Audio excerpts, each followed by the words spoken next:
26 mars 1998. Les inspecteurs de la 2e division de police judiciaire viennent d'appréhender l'homme que tous les policiers parisiens recherchent depuis 2 jours. Ils l'amènent au fameux 36 quai des Orfèvres, le siège de la PJ. L'homme s'appelle Guy Georges, c'est lui, là, avec sa capuche verte que les policiers vont présenter au juge dans le cadre de l'enquête sur le tueur de l'Est parisien. On le soupçonne d'être l'auteur d'au moins 5 meurtres de femmes et d'une tentative. Ce jour-là, c'est une enquête de plus de 7 ans qui commence à s'éclairer d'un nouveau jour.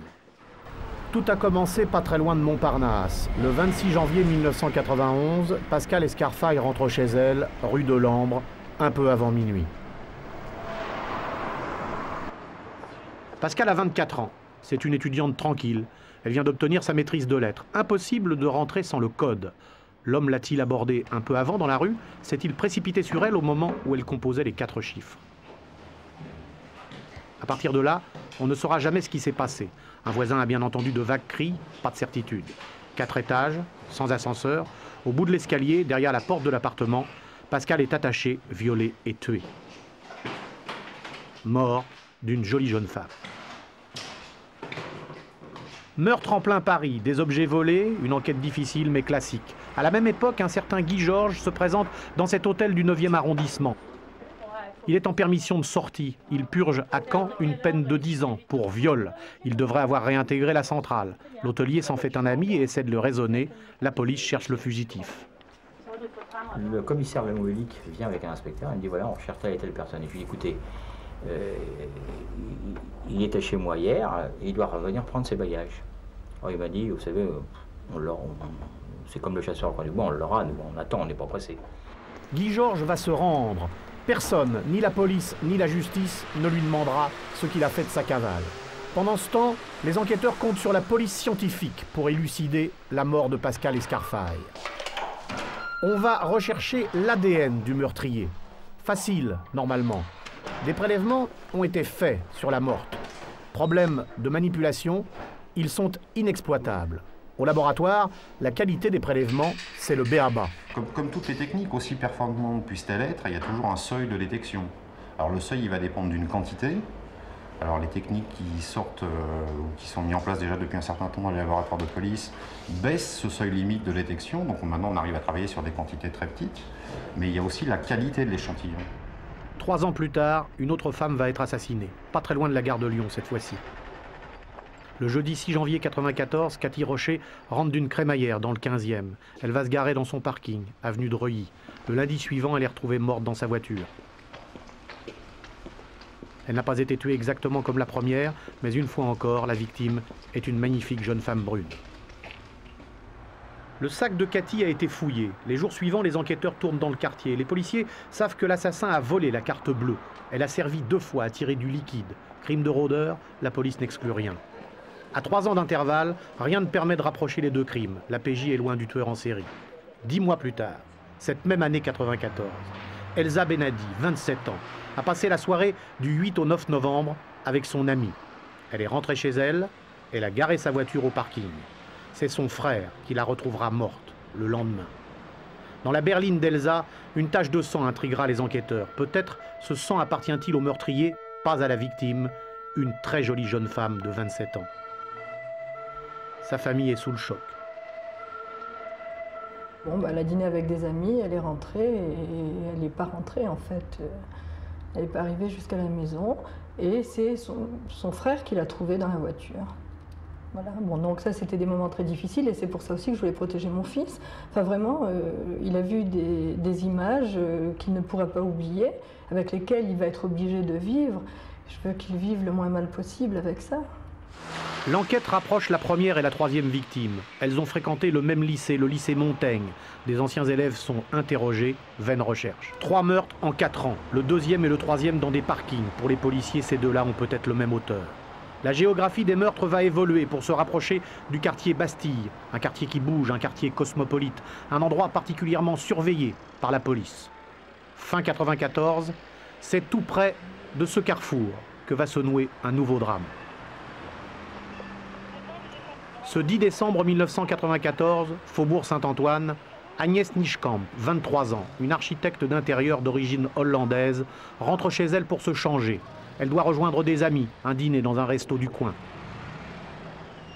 Agnès habite ce joli passage pavé, pas très bien éclairé. Ce soir-là, la lumière brille déjà chez le voisin du dessous. Où est le tueur? Dans la cour, déjà en haut de l'escalier, Agnès grimpe les 2 étages. Une 4e jolie femme va mourir derrière la porte de son appartement. À l'étage du dessous, on n'a rien entendu. La police est débarquée pour nous interroger, savoir si on avait entendu quelque chose ou pas, qu'on n'avait rien entendu. En plus, il y avait une partie dans la cour de l'autre côté, donc on n'entendait rien. La façon de faire, cette fois-ci, se rapproche du premier assassinat, celui de 91. Là encore, des objets divers ont été dérobés. Que s'est-il réellement passé dans l'appartement d'Agnès? Où le tueur a-t-il attendu? Combien de temps est-il resté avec elle? Cette fois-ci, en violant, l'homme a laissé des traces très exploitables. Il s'agit d'isoler l'ADN du violeur pour le comparer avec celui des suspects que la police peut connaître. C'est un début d'indice. On va après. Donc s'il y a du sperme, nous allons faire des lames que nous allons regarder au microscope pour voir s'il y a vraiment des spermatozoïdes. Et donc après, on va pouvoir passer aux empreintes génétiques s'il y a des spermatozoïdes.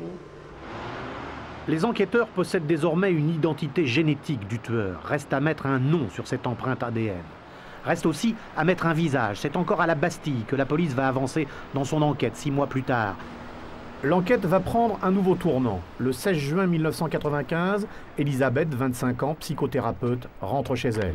Le code, le couloir, une première porte, une seconde, une petite cour pavée, une autre porte.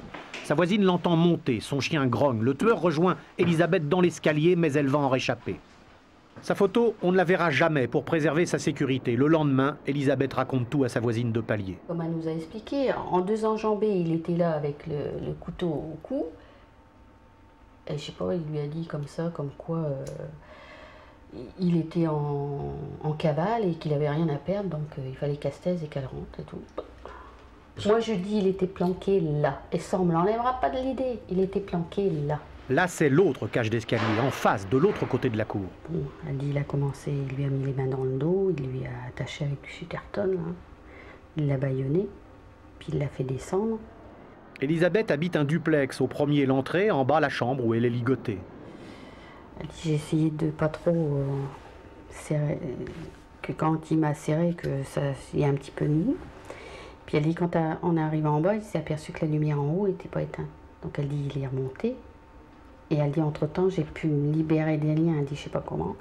Elle dit je me suis précipitée sur à la fenêtre. Elle dit j'ai ouvert la fenêtre, poussé le volet et puis elle dit j'ai enjambé. Au départ, elle dit elle se voyait vraiment plus là. Elisabeth saute par la fenêtre, court à en perdre le souffle. Elle va se réfugier dans un café.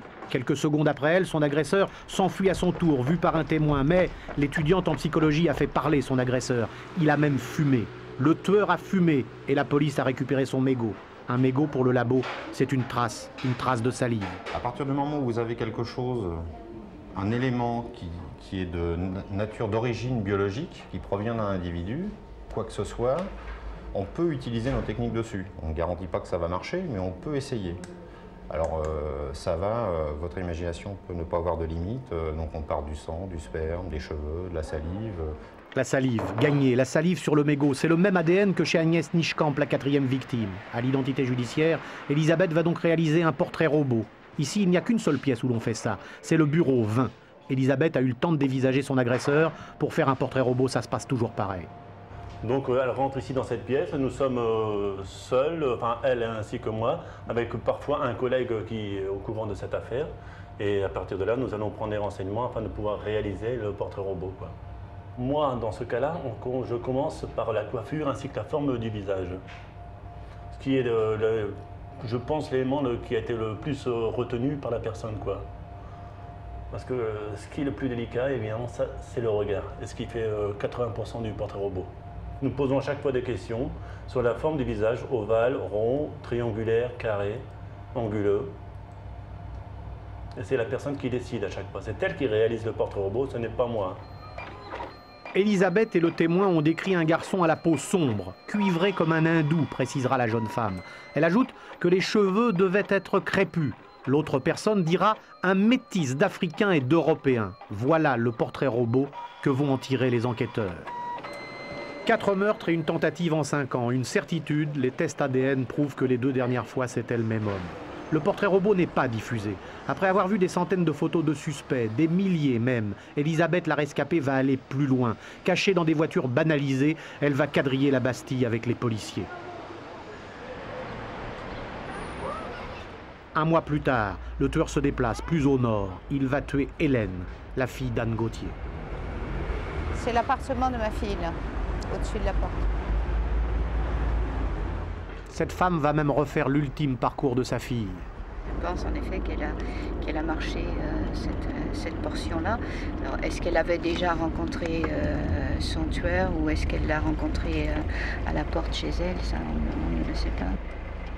C'était une soirée entre amis. Il y avait 5 jeunes filles, toutes des collègues, et qui fêtaient le mariage de l'une d'elles le lendemain matin à 11h. Et Hélène devait être témoin à ce mariage, et ce mariage a eu lieu sans Hélène, bien sûr, et on n'a pas dit à la jeune femme ce qui s'était passé. On lui a dit qu'après.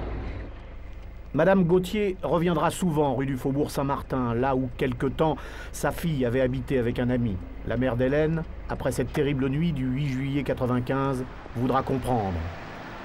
Elle fera le tour des commerçants, leur présentant le portrait robot réalisé par Elisabeth un mois avant. Elle s'étonnera que les enquêteurs n'en aient pas fait autant.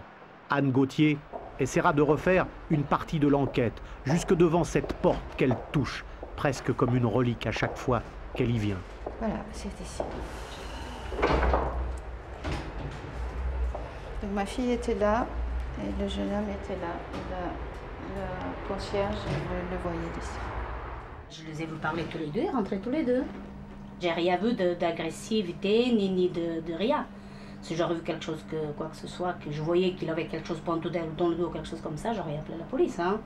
J'ai regardé, ils sont montés, j'ai vu que la lumière était allumée, et je me suis recouchée. Hélène passe la porte avec son assassin. Elle semblait donc sereine. A-t-il raconté une histoire? Cachait-il son couteau? La menace-t-il seulement dans l'escalier? Derrière la porte du premier va mourir une autre jolie jeune femme. Chez lui, le propriétaire se souvient bien de l'ancien petit ami d'Hélène qui passait encore de temps à autre, comme ce matin-là. C'est l'ami d'Hélène là qui est monté dans l'appartement et puis qu'il l'a trouvée étendue, pleine de sang. Il a cru qu'elle avait eu une hémorragie. Hélène, une chic jeune fille sans histoire. On l'a connue pleine de vie, cette fille. Toute souriante. Pour moi, c'est pas la fin, ça ne sera jamais la fin. Vous voyez, ces mains, elles ont sorti ma fille. Ma fille était ma 4e fille. Sa naissance a été un des plus beaux jours de ma vie et ses mains ont sorti mon bébé de moi. Ces mains ont donné la vie à une fille qui était une fille formidable, qui avait beaucoup à faire dans la société. Et cet homme, avec ses mains, il a pris cette vie. Et ce qui me tient éveillée la nuit, c'est que je voudrais lui tenir les mains. Nous sommes au début et à la fin d'une vie, de la vie de ma fille, et je voudrais lui tenir les mains.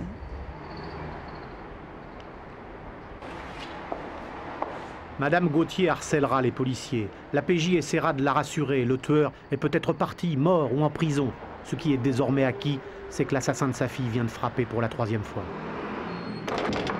C'était en effet le même ADN trouvé chez Elisabeth dans un mégot de cigarette et chez Agnès Nijkamp qui avait été, comme ma fille, violée et tuée. Donc dès le début d'août 1995, je savais qu'il s'agissait d'un même homme. À l'automne 1995, les policiers aussi en sont certains, un tueur en série rôde dans Paris. En septembre 1995, Guy Georges est de nouveau interpellé dans une toute autre affaire. Il vient d'agresser une jeune femme dans un parking à Paris. Il est emmené au palais de justice, les policiers lui prennent ses empreintes, il est photographié. La photo, Elisabeth ne la verra que plus tard, sans la reconnaître formellement. Mais personne ne fera de rapprochement entre le portrait robot et cette photo. Problème de ressemblance? C'est là que le plus important des rendez-vous entre Guy Georges et la police va être raté.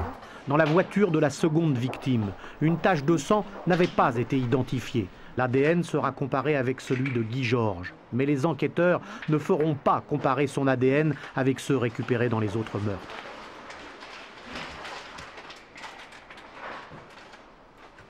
Deux mois après la mort de ma fille, cet homme a été arrêté encore pour agression sexuelle et on a pris pour 30 mois dans une prison de Paris. On n'a pas pu le cerner. On l'a laissé sortir au mois de juin 1997. Il y aura en effet beaucoup d'explications à donner. Septembre 97, 3 mois plus tard, le tueur change de quartier. Magali Sirotti, chaque jour, porte un goûter à son fiancé dans son atelier moto. La mère de Magali connaît son parcours par cœur. Elle a dû arriver vers 16h30 certainement au travail de son fiancé. Et puis elle n'a pas dû rester très longtemps. C'est après 17h, je pense qu'elle était déjà repartie puisqu'elle voyait qu'il avait du travail, des choses comme ça. Et donc après, elle est rentrée chez elle. Pour Madame Sirotti, l'homme a abordé la petite dans la rue. Elle n'aurait pas ouvert sa porte. Une jeune fille de 19 ans va mourir. Sa mère lui avait téléphoné juste avant. Moi, je sais que je l'ai appelée entre 18h et 18h15. Comme là, ce soir-là, qu'elle ne m'a pas répondu, je lui ai dit simplement, je pense Nénette, parce que je l'appelais Nénette, c'est maman, il n'y a rien d'important, c'était simplement pour prendre de vos nouvelles et je vous fais des gros bisous à toutes deux et puis voilà, c'est tout. C'est le message qui devait y avoir sur le répondeur. Peut-être pas entendu. Ah, moi, je ne pardonne pas. Le curé, il a dit oui, il faut pardonner. Non, mais ça ne va pas, non. Ça ne va pas, non. Est-ce qu'il sait qu'est-ce que ça veut dire un sourire d'un fils, d'une fille? Est-ce qu'il sait ce que ça veut dire? N'importe qui, celui qui a un fils, qui a une fille, ou pas. Bon, mais aujourd'hui, on se dispute. Une heure après, bon, mais ça y est, c'est fini, on parle d'autre chose et tout. Bon, mais nous, qu'est-ce qu'il nous reste? Une photo. Une photo, je vais lui parler à ma fille, bien sûr. Je vais lui parler, mais je parle d'une photo. Jamais pu me répondre là. Jamais pu. On aura une occasion, mais je sais pas, moi. Que s'est-il réellement passé derrière cette fenêtre? Pour l'avocat des Sirotti, c'est le même tueur. Une fois que l'on rentre dans l'appartement, on constate que la chambre est bouleversée et que quelques objets ont disparu. Quand on regarde la position du corps, quand on voit les coups de couteau qui ont permis de la tuer, on voit que la localisation des coups est la même que pour chacune des victimes. J'ai la conviction que c'est le même homme. Novembre 97, 7e agression, 4 ont été commises par le même homme. La police met la pression sur la Bastille. La presse n'a pas encore dévoilé l'affaire. Si le tueur existe bien pour les policiers, le grand public n'en a pas encore entendu parler. Les Parisiens ne vont pas tarder à faire la connaissance de cet assassin. Le 16 novembre 1997, Estelle Magde passe une partie de la soirée du côté de la rue de Lappe. Elle connaît, elle aime bien le quartier. Après la rue de Charonne, encore quelques centaines de mètres, le tueur est-il derrière elle, dans la rue? L'a-t-il prise en filature? Ou l'attend-il derrière la porte, déjà? Le lendemain, le père d'Estelle n'arrive pas à la joindre au téléphone. Il s'inquiète et décide d'aller chez elle. C'est lui qui va découvrir le drame. Il grimpe les escaliers jusqu'au 3e et trouve le corps de sa fille. Là encore, des objets ont été volés. C'est la 8e victime de la série, elle a 25 ans. Un nouveau meurtre vient d'être commis, et une fois encore dans le quartier de la Bastille. Dans les commissariats de Paris, plus particulièrement dans celui du 11e arrondissement, c'est la course au tueur. Là, les policiers disposent d'un second portrait robot. C'est celui de gauche, et cette fois-ci, c'est celui d'un homme de couleur. La police a encore sollicité Elisabeth, la rescapée, 28 mois après son agression, avec des souvenirs qui peuvent s'avérer de plus en plus fragiles. Il y a une question de réalisation de portraits robots dans le temps aussi. Il arrive parfois que l'on fasse des portraits robots qui datent, dont l'affaire date de 1 mois, 15 jours, voire nous avons même vu des extrêmes aller à 1 an. Donc je trouve que la mémoire, dans ces cas-là, pour réaliser le portrait robot est un peu faible. Ce second portrait robot ne ressemble pas au premier. C'est pourtant celui qui va être distribué à tous les policiers de Paris et diffusé à la presse. Publier ce portrait robot après 28 mois, c'est une aberration. Et j'étais tout à fait contre. Et quand j'ai vu le portrait robot, à ce moment-là, donc lorsque j'ai protesté, je ne l'avais pas vu. Lorsque j'ai vu ce portrait robot, j'étais absolument... je n'ai pas de mots, j'étais complètement stupéfaite. Il ne s'agissait pas du tout du même homme.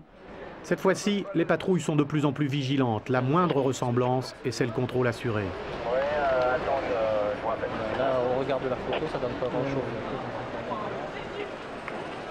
Des commerçants croient avoir aperçu le tueur. Ils sont visités. On leur pose des questions.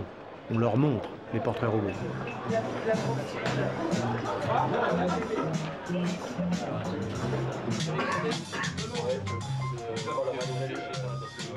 Personne ne reconnaîtra cet homme. Personne n'apportera d'éléments intéressants. Tandis que le 11e arrondissement est fouillé de fond en comble, un numéro vert est communiqué au public. 3000 appels y parviennent. Ni ces appels, ni la publication du portrait robot n'apporteront officiellement le moindre début de piste. Et tandis que les gardiens de la paix continuent à chercher dans Paris, à la Bastille plus qu'ailleurs, un laboratoire appelle le juge d'instruction. On vient de mettre un nom sur les tests ADN, celui de Guy Georges. Un mandat d'arrêt est lancé contre cet homme. En quelques heures, 3500 photos vont être tirées et distribuées aux policiers. Cette photo de Guy Georges a été prise 2 mois plus tôt, en janvier de cette année. Il avait été arrêté pour vol de cyclomoteur. Il est méconnaissable, impossible de comparer cette photo aux 2 portraits robots. La puissante machine de la police judiciaire entre en action. Du 36 quai des Orfèvres, les policiers partent pour des points connus d'eux. Il y en a 11 au total. 11 endroits où Guy Georges a ses habitudes. 11 endroits où Guy Georges peut apparaître à n'importe quel moment. Parmi ces planques de la police, le quartier de la Place Blanche, le restaurant de l'un de ses frères, l'hôtel Savoie où il est revenu souvent. À la Bastille et ailleurs, des sous-marins, ces voitures de surveillance qui ressemblent à n'importe quelle fourgonnette, sont installées en planque. Au quai des Orfèvres, la nuit s'annonce longue. Il faudra des centaines de policiers si la traque se prolonge. 48 heures après son identification, Guy Georges monte les escaliers du métro Blanche. Il se déplace souvent en métro. D'ailleurs, à proximité de chaque crime, il y avait une station. Les inspecteurs croient bien le reconnaître. Ils le suivent jusqu'à l'entrée d'un magasin. Il y avait 2 policiers qui sont rentrés. Ils ont demandé son prénom. Et tout d'un coup, il s'est retourné, il a dit oui. Alors ils ont tombé sur lui. Guy Georges a été interpellé au cœur de Paris. En fait, il ne s'en était jamais éloigné, sinon pendant ses périodes d'incarcération. Celui qu'on soupçonne d'être le tueur de l'Est parisien va se retrouver devant le juge Gilbert Thiel. « J'ai déjà payé », dit-il au magistrat. « Je viens pour le solde », lui répond le juge d'instruction. Guy Georges, 35 ans, sans domicile fixe et sans emploi, est un récidiviste. Dans sa petite maison près de Mâcon, Madame Gauthier ose à peine croire que le calvaire est terminé, que celui qui est accusé du meurtre de sa fille vient d'être arrêté. Il y a eu assez de morts et assez de souffrances et c'est bien. Maintenant on va le juger et nous autres, les familles,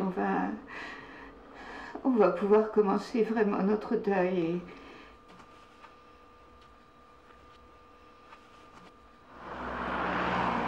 En Anjou, celle qu'on surnomme Maman Jeanne, la gardienne de la DAS qui a recueilli Guy Georges, se souvient de lui. La gentillesse qu'il était. Il avait tout pour être adopté, cet enfant. C'était très gentil. C'est un enfant, un beau gamin. C'était un beau gamin. C'est impensable. Ça nous fusille de voir ça. C'est un bon petit gamin jusqu'à 16 ans.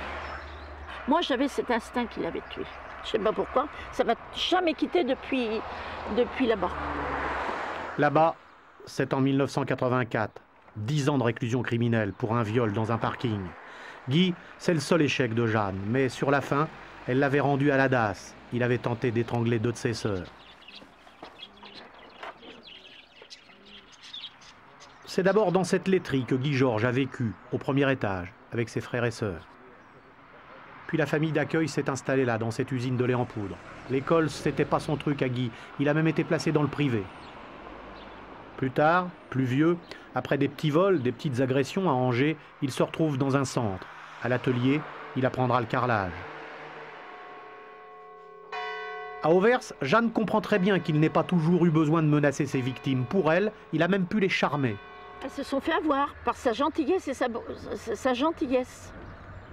Elles se sont fait avoir. Et n'importe qui se serait fait avoir avec lui. Les parents de Magali Sirotti, eux, ne pensent qu'à une seule chose, voir juger Guy Georges, qui a avoué le meurtre de leur fille. J'espère qu'on ne nous interdira pas d'assister au procès, je pense pas. Mais pour moi, je pourrais croire que c'est lui qui laissera la tête. Surtout pour voir l'avocat qui va le défendre. Vous savez, ça sera peut-être dur, mais je vous dis pas, ça, je veux le voir en face. Ah oui. Mais ça, moi je serai là, présente tout le temps. Ça, Ah oui, oui. Qui t'a demandé un congé spécial et tout, mais ça, j'y serai tous les jours. Presque 3 ans après l'arrestation de Guy Georges, voici justement l'avocat qui le défend. Henri Juramy s'est lui-même présenté un jour comme l'avocat de l'extrême. Un jour par semaine, il rend visite à son client à la prison de la Santé. Mercredi dernier, il y était une nouvelle fois. C'est ouvert les parois. Le 19 mars prochain, Guy Georges sera jugé. Il est accusé de 7 meurtres et de 4 agressions sexuelles. Au policier, il avait tout avoué. Au juge, il avait admis un seul crime. Aujourd'hui, il nie tout. Nous préparons le dossier tome par tome, si j'ose dire, et il y a beaucoup de matière.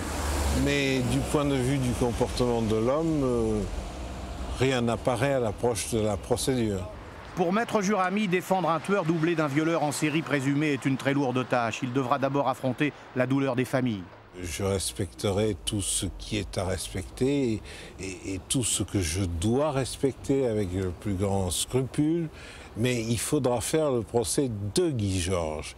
Et c'est déjà une gageure, parce que bien des gens, je ne parle pas des magistrats, mais dans l'opinion, on pense que peut-être un procès, c'est déjà beaucoup.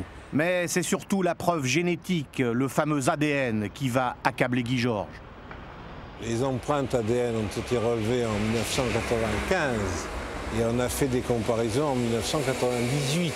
Alors, il y a peut-être un petit problème de ce côté-là qu'on va fouiller plus avant. Je ne me battrai pas contre ce qui est imbattable, si j'ose dire. Mais je pense qu'il y a des questions de conservation, de prélèvement qui se posent. Et ça peut être très important. 2 jours avant l'arrestation de Guy Georges, c'est cet homme qui l'a confondu. Olivier Pascal est généticien au CHU de Nantes. Complètement par hasard, il avait retrouvé les traces ADN de Guy Georges, déjà prélevées en 1995, et les avait comparées à celles des crimes. On arrive à des risques d'erreur qui sont inférieurs à 1 sur 1 milliard, ce qui devient une certitude complète. Si la conservation est mal effectuée, nous n'obtiendrons pas d'empreinte génétique. Pour nous, c'est la loi du tout ou rien. Ou les empreintes génétiques fonctionnent et c'est la bonne empreinte génétique que l'on a, ou ça ne fonctionne pas, mais la mauvaise conservation ne va pas altérer, ne va pas donner une autre empreinte génétique que la véritable. Depuis son interpellation le 26 mars 1998, Guy Georges est enfermé à la prison de la Santé. Les experts psychiatres qui l'ont examiné l'ont déclaré responsable. Ce n'est ni un fou, ni un malade. Jean-Pierre Bouchard est psychiatre criminologue. Il n'a jamais examiné l'accusé, mais les tueurs en série, il connaît. Ces tueurs en série, là, disent la plupart du temps que s'ils sortaient, ils récidiveraient. Et n'étant pas délirants, n'étant pas pathologiques, y compris au niveau sexuel, dans la mesure où ce n'est pas une maladie organisée, mais ce sont au plus des traits de perversion sexuelle, voire des perversions sexuelles, ces gens-là sont difficilement soignables. Donc, si vous voulez, dans la mesure où ils sont responsables, ils doivent répondre de leurs actes devant les tribunaux, devant les cours d'assises en particulier, puisque ce sont des crimes qu'ils ont commis. Et donc, logiquement, ces cours d'assises devraient les condamner à des peines longues, car les faits sont graves.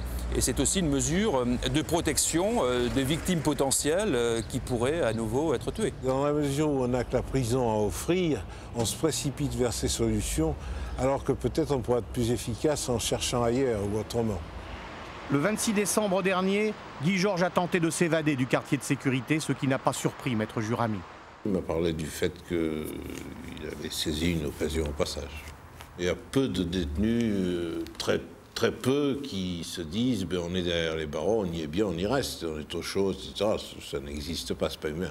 Guy Georges a joué, il a perdu. Sanction, 45 jours de mitard. Il n'en sort que pour voir son défenseur en attendant la cour d'assises dans 2 mois.